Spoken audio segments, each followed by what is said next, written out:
Red টিপুল four নামে এই পাপিটা কিন্তু আমাদের টাইটান স্পোর্টস বিডিতে নতুন জয়েন করে। নতুন জয়েন করার পরেই কিন্তু সে মাত্র 150 টাকা ডিপোজিট করে এখন তার বর্তমান ব্যালেন্স কিন্তু প্রায় 1000 টাকার উপরে।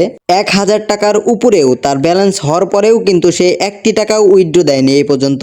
এই জন্য যখন আমাদের অ্যাডমিন তার সাথে যোগাযোগ করে তখন সে বলে যে ভাই, আমি আমার একটা স্বপ্ন পূরণ করার জন্য আপনাদের টাইটান স্পোর্টস বিডিতে আসছি, তো সেই পরিমাণ যখন ব্যালেন্স হয়ে যাবে তখন কিন্তু আমি উইথড্র দেব।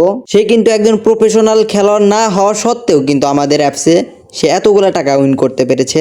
কারণ হিসাবে যদি বলি, তার স্কিলের পাশাপাশি আমাদের অ্যাপসের বিশেষ একটা মুড রয়েছে, যেই মুডের কারণেই কিন্তু সে এতগুলা টাকা উইন করতে পেরেছে। সেই মুডটি হচ্ছে আমাদের অ্যাপসের লোন ওলফ হেডশট মুড। সে ফ্রি স্টাইল প্লেয়ার হওয়া সত্ত্বেও কিন্তু আমাদের অ্যাপসে এতগুলা টাকা উইন করতে পেরেছে। তো তুমিও যদি একজন ফ্রি স্টাইল প্লেয়ার হয়ে থাকো আর তুমিও যদি চাও যে তোমার পকেটটাকে একদম গরম করে নিয়ে যাইতে, তাহলে কিন্তু তোমরা টাইটান স্পোর্টস বিডিতে আসতে পারো। ফ্রি স্টাইল প্লেয়ার জন্য স্পেশাল একটি মুড রাখা হয়েছে, সেই মুডটি হচ্ছে লোন ওলফ হেডশট মুড। শুধু এই মুডই নয়, তার পাশাপাশি রয়েছে বিআর, সিএস, সোলো সকল মুড এবং কি লস্ট উইন ম্যাচটাও রয়েছে। তো এখনো দেরি করতেছো কেন? দ্রুত যাও আর তোমাদের পকেটটা কিন্তু তোমরা একদম গরম করে নিয়ে আসো।